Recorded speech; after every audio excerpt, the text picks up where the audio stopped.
Hey everyone, it's Laura. I was going to make these chicken bacon ranch sliders on video with you all today. The first thing I'm going to get started on is preheating the oven to 350. I have to turn off the control lock because I have a cat that likes to jump up here and try to burn the house down. So we need to keep that control lock on.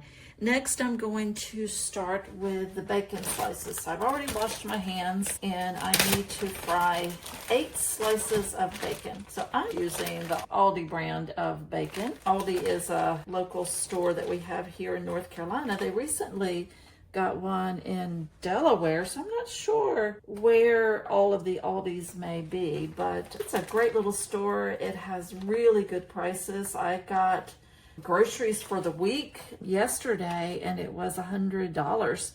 And then I went to Walmart to pick up cat food and dog food and that sort of stuff, and it was $200. Now I did buy a few after holiday ornaments and things that were on sale. You know, I like to shop things on sale, but anyway, it was a big difference. So I try to shop at Aldi whenever I can. Plus it's a small store. I feel like I can get in and out rather quickly, which I like. 2, 4, 6. Okay, 2 more slices. Looks like I might have exactly 8 slices. I like it to be straight and organized in my frying pan. All right, I guess that's just one thick slice. It doesn't want to come apart. So we will lay that on top, and I'm just going to begin cooking that over medium heat. I'm going to come over here and wash my hands so that I'm not touching everything and getting the kitchen contaminated with bacon on my hands. Okay, we got that going. I am following the recipe. I'm not one of those cooks that can just throw everything together and make it turn out right. Although this one you probably could do that after you've made it one time, but I'm not great at that. I am going to start with the 12 count of potato rolls. I like, and my family likes, the Hawaiian rolls, and Aldi actually does have a brand of Hawaiian rolls, so I got those instead. I'm going to need to slice these in half, and I'm going to put them in this pan here to bake them. So I'm gonna look at everything, make sure you can still see, because I've never done this before and I'm using my cell phone so I can't see what the camera is showing. I'm gonna go and take these rolls and I'm going to slice them in half. They cut pretty easily like that. And then I'm gonna go ahead and pull them apart. Actually, looking at this pan, I may need to get a bigger pan, I think. Yep, I'm gonna need to get a bigger pan. Give me a second here. I'll go ahead and finish slicing these though. They smell yummy. I decided to make this recipe today because it's a little after 12 and I've gotten hungry. I didn't have breakfast this morning. Let me go ahead and grab a different size pan to be able to fit those in a little better. I'll switch that out. You hear some ruckus in the background. It's my outdoor cat. She gets to come in when it's really cold outside, which it is not today.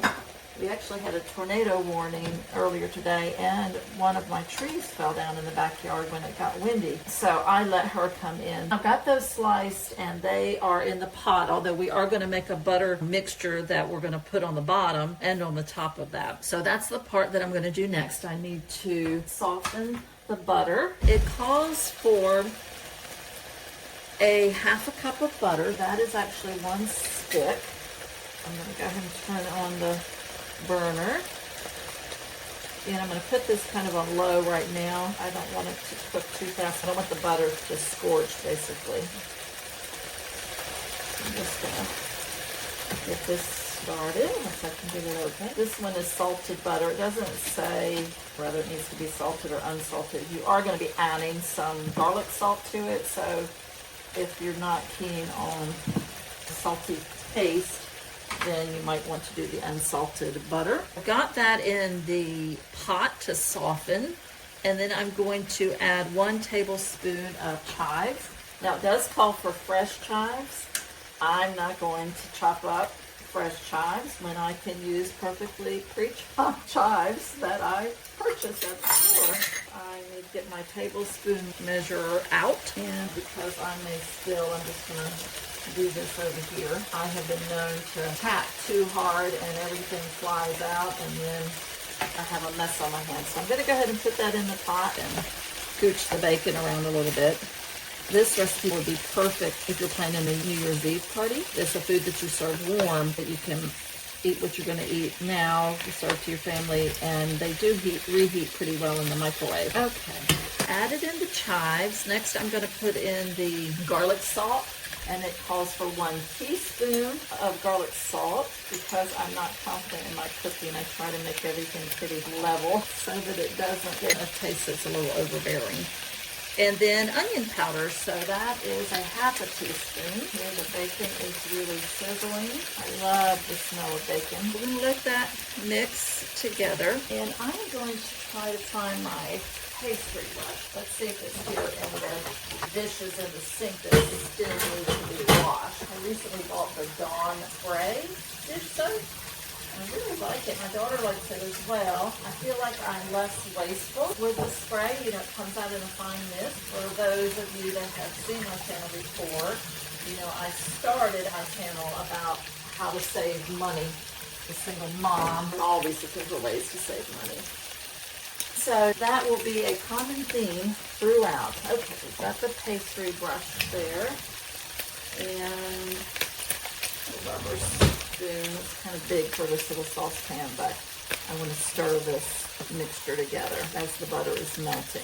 Show you what that looks like. The butter's starting to melt. Got all the seasonings in there. I have it on a super low heat. So I'm going to bump it up. It's on our level 2. I just bumped it up to a 3. Since I'm about ready to start brushing that on the bottom of the rolls. Looks like my oven is preheated. I'm going to get a paper plate to lay those on. I got this from Aldi. You can get any kind of Colby Jack cheese that you want. And I have 12 rolls, so I'm going to need 12 little squares. So take each slice, fold it in half, and then tear it apart. Once I get it folded properly, it doesn't have to be perfect, obviously. And then I'm going to make quarters out of it. Suppose I could cut it if I wanted to, but again, I'm trying not to dirty up a bunch of dishes that I'm later going to have to wash, or that my daughter is going to wash for me. That's one of her chores. 2, 4, 6. Looks like I'm going to need 2 more slices. Let's do the last one, and then it looks like it's maybe time to go ahead and flip the bacon. Go ahead and stir this up. Everything is almost melted. You can see there, almost melted. Go ahead and flip the bacon. It's not done on the one side, but this is how I cook bacon. I don't know how anybody else does their bacon, but if I wanted to bring out the big electric frying pans, I guess they're called, then I could cook it all easily and lay it nice and flat and have one of those things that presses down to make the bacon flat. I don't know what that is called. I am not a chef.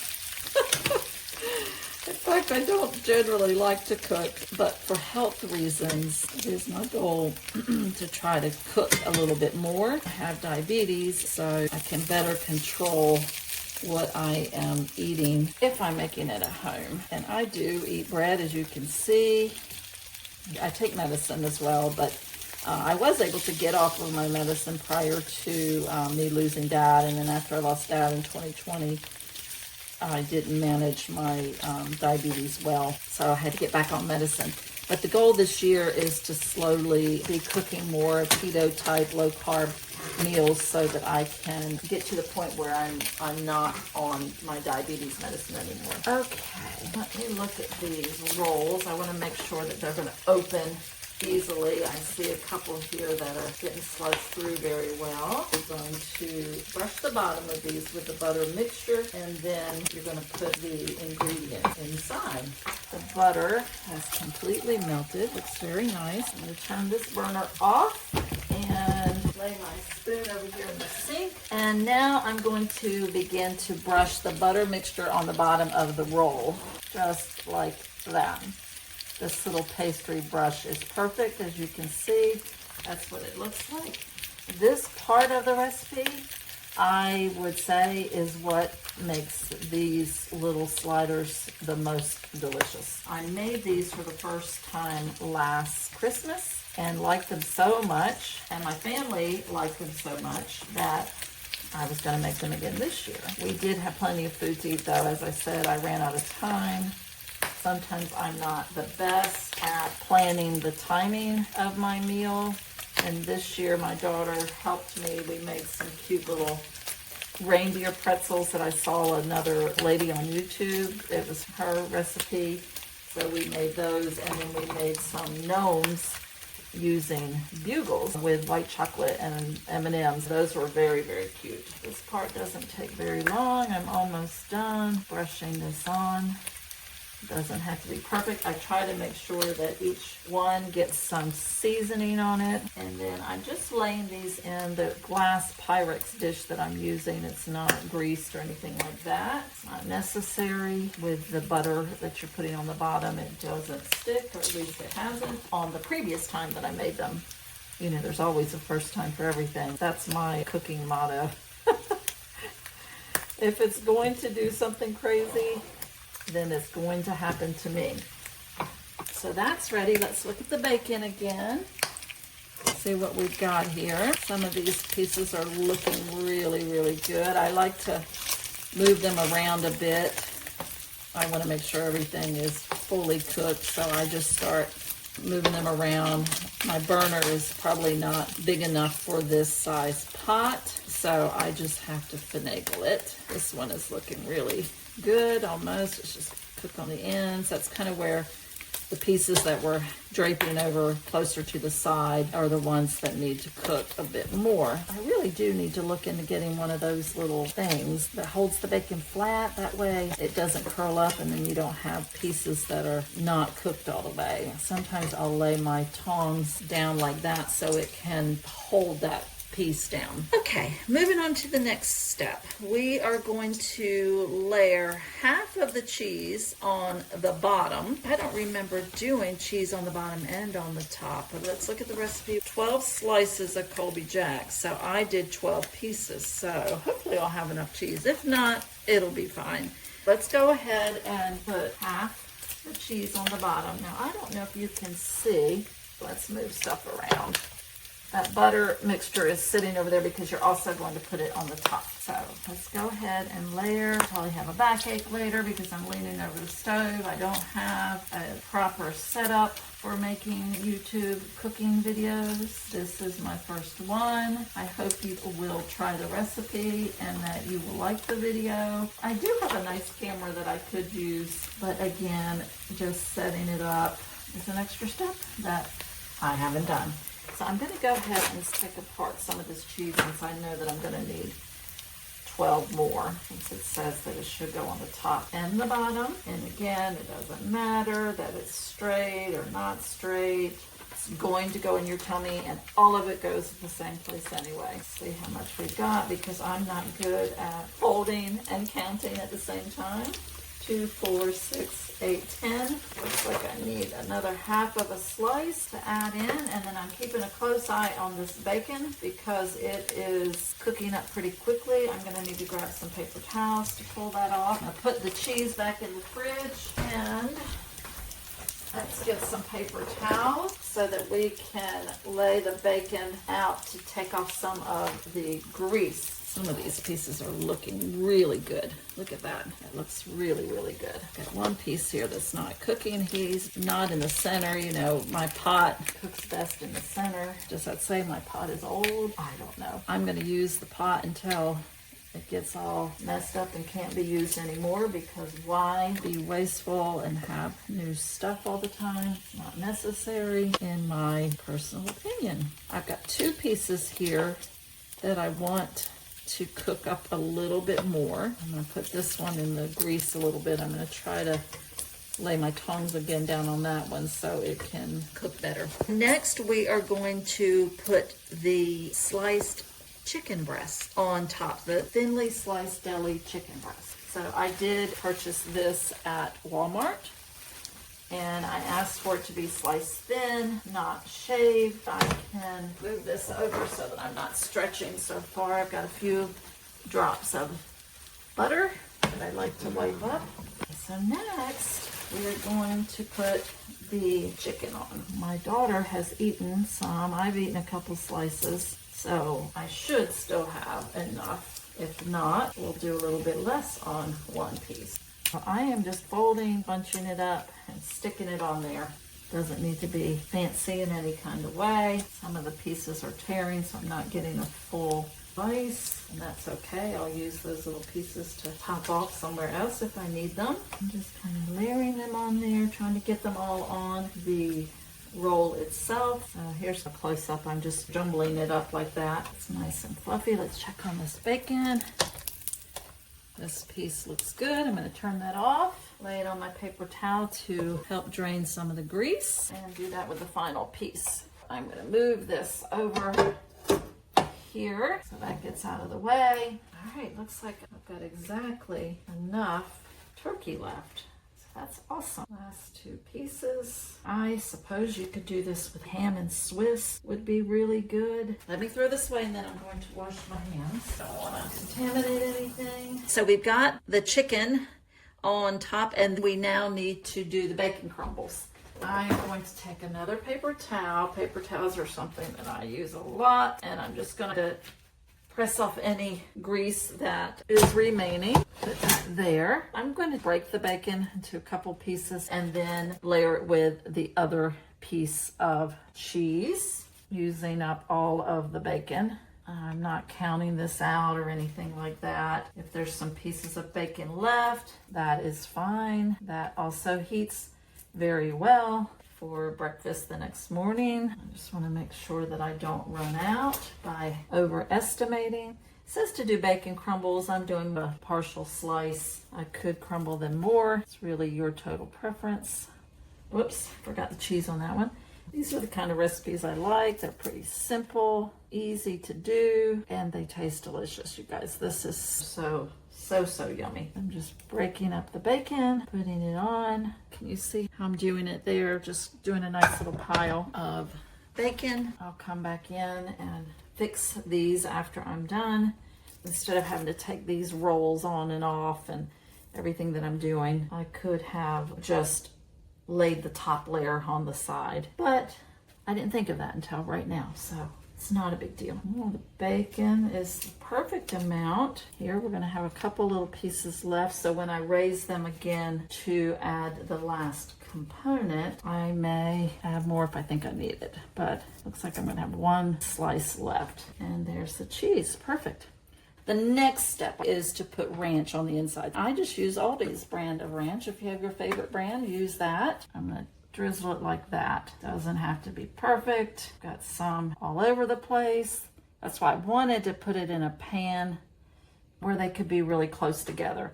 That way it's not so messy. Last three, drizzle it like that. It's coming out kind of fast. That's just going to make it even more delicious. The ranch is going to run out of your mouth. It's going to taste amazing. Let's repiece these parts back together. Next, what you're going to do is take the remainder of the butter mixture and you're going to spread it on top and down the sides. So I'm going to take this and pack it in close. My butter mixture started to separate a little bit as it began to cool, but definitely still melted. So I'm just going to stir it. And now I'm going to brush the tops. I want to try to make sure that I get the chives, some of that on each of the tops. And again, I'm being pretty sloppy about it. That's completely fine. It is great if it drizzles down the side. I know you can probably only see the bottom of my pan here. I'm right-handed. I should have filmed it from the other side maybe. I'm just going to do this until I've used up all of the butter. There's just a little bit left. I want to make sure that everything is coated with this butter mixture. Again, this is the part that really makes this recipe amazing. This little guy doesn't want to sit on there. We'll fix that one in a minute. I think the bacon piece is too tiny. So when you put this in the oven, it's not going to be soggy because it's going to get toasty and really browned. That's it. Last we are going to top it with some grated Parmesan cheese. Again, I'm not doing advertisement for Aldi, but I'm using the Aldi Parmesan cheese. Can get fancy and get the expensive kind if you want, but I'm just going to sprinkle that on top. I try not to put too much. My daughter likes Parmesan cheese on spaghetti and things, but she doesn't like too much on this recipe, so I got a lot on that one. We'll brush some of that one off. So that's what this looks like. Show you how amazing that looks. Okay, now that our oven is preheated, we are going to cover it loosely with foil. This will help make sure that they don't brown too quickly with all of that butter that is on there. And I'm going to pop it in the oven, putting it on the top shelf. I'm going to keep an eye on it though, because sometimes, like I said, my oven is not consistent, but they're going to bake for 20 minutes. So I'm going to turn on the timer, and with my oven, I'm going to do 10 minutes, and then I'm going to come back and I'm going to look at them and see. So I will get back to you. I'm going to turn the video off, come back, and we'll see what they look like and how they taste. Okay, guys, it actually took 20 minutes total for these to get nice and golden brown. I did check on them about 10 minutes in to make sure that they weren't burning. And this is what they look like. Got a nice little crust on the top, but still very soft. Put one on my plate. This is what they look like. So the cheese, as you can see, is starting to melt. The bacon, the ranch. Let's give a taste. Let's see if I can turn the camera this way, and we'll give a taste. So they're soft on the bottom, but not soggy. That salty garlic, onion, chive, butter topping really makes these so delicious. And then you've got the crunch of the bacon, the chicken, the melted cheese, and the ranch on top. They really are very delicious. When I made these last year, it was easy for me to reheat them, when I had some left over. They're just really good. I would give them a try. Let me know if you do. You can comment at the bottom. Like I said, I'll get the recipe loaded here for you, so just check below. And let me know how yours turn out, if you like them, or if you want to share a recipe that perhaps I could try, that'd be great. Please like and subscribe. I hope you have a happy new year.